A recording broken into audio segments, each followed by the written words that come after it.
This slideshow follows our Hole of Horcum walk, an 8-mile circular route from Saltergate, exploring Dundale Griff, Levisham Village, Levisham Moor and Skelton Tower. Setting off from Saltergate car park, we notice a dry stone wall and paving stones, which include a carved inscription introducing the Hole of Horcum walk. The inscription describes the Hole of Horcum as ancient land shaped by nature, inviting visitors to explore its moorland, woodland and history. After crossing the road from the car park, we join the path, which immediately gives wide views down into the Hole of Horcum. This huge natural hollow was shaped over thousands of years by water and frost, creating a landscape linked with myth and giants. The path runs beside the A169 towards Whitby and Pickering, with RAF Fylingdale's pyramidal radar station visible on the northern horizon. We reach an information board for Levisham Moor, then take the left path instead of the gate, heading down into the Hole of Horcum. A narrow gravel path takes us downhill into the dramatic hollow, giving a clear sense of its size and shape as we descend. Rolling grassy slopes surround us, formed by spring-sapping where groundwater eroded softer rock, causing the land to slump over many years. The path continues across the amphitheater floor, stretching ahead clearly and making the early part of the Hole of Horcum walk easy to follow. We soon reach Low Horcum and pass the well-known barn surrounded by a dry stone wall, a landmark photographed by almost every walker. We follow a grassy trail through Horcum Slack, now about 1.5 miles into the walk, and enjoying the open valley scenery. A narrow path beside a dry stone wall takes us along the eastern side of the valley, guiding us through quiet and open countryside. The trail drops to the valley floor, where a footbridge crosses a small stream, close to the junction leading towards Dundale Griff. At the junction, we turn right onto a grassy path towards Dundale Griff. The usual signpost is missing today, but should return soon. We climb through Dundale Griff, a small valley shaped by water erosion, with trees lining our right side as the path rises gently. At the top, the ground levels out.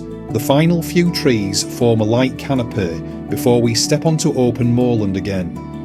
We follow Limpsey Gate Lane towards the northern edge of Levisham Village, a route also used by walkers on the Tabular Hills Walk. The Horseshoe Inn appears ahead, a 19th century inn offering food and accommodation, providing a welcome stop for visitors to the village. Levisham Village features neat stone cottages and well-kept lawns. This view looks south along the main road through the village centre.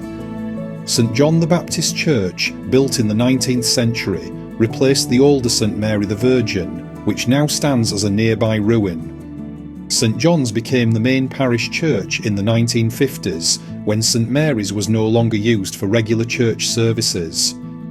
Inside the porch, 2 boards list all 46 rectors of Levisham since 1289, offering a clear record of the village's long history. After lunch in Levisham, we rejoin the route and leave the village along Braygate Lane, continuing the Hole of Horcum walk.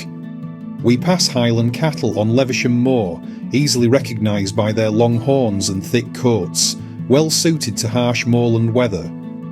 Crossing Levisham Moor, we reach a hilltop with wide views of Cropton Forest and the surrounding countryside of the North Yorkshire Moors. A grassy track leads us downhill, with Skelton Tower visible ahead in the distance, becoming our next main point on the route. The woodlands across Newton Dale show layered autumn colours, forming horizontal bands that highlight seasonal changes across the steep valley slopes. The grassy track continues directly towards Skelton Tower, one of the highlights of the walk, and anticipation builds as we approach it.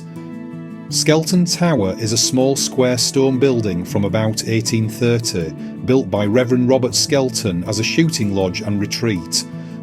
Some say Reverend Skelton used the tower for writing sermons or quiet drinking. Its sandstone walls include arched windows and doorways. Parts of the tower later collapsed, adding to its ruined look. In 1978, the National Park Authority carried out partial restoration work. From Skelton Tower, the northeast view is excellent, especially on clear autumn days when distant moorland colours stand out strongly. The vivid autumn colours stretch far into the distance, making this viewpoint especially memorable and rewarding during clear weather. Looking north from the tower, we see the valley below, including farm buildings at a location known locally as Cale Pot Hole. Skelton Tower overlooks Newtondale, with the North Yorkshire Moors Railway and Pickering Beck below. The railway runs between Gromont and Pickering. The railway opened in 1836, later joined the North Eastern Railway, closed in the 1960s, then reopened in 1973 as a heritage line. Leaving Skelton Tower, we follow a grassy path northeast across Levisham Bottoms, keeping the bracken-covered slopes of West Side Brow on our right. Further along Levisham Bottoms, a viewpoint lets us look down towards the railway line, with Pickering Beck also just visible below. The path across Levisham Bottoms is over 2 miles long, with occasional side paths. We stay near West Side, browse steep slopes. We eventually recognise the woodland beside the bend in the A169, a familiar landmark from the early part of the Hole of Horcum walk. We follow the path back to Saltergate car park, pausing again to view the wide hollow that marks the end of the walk.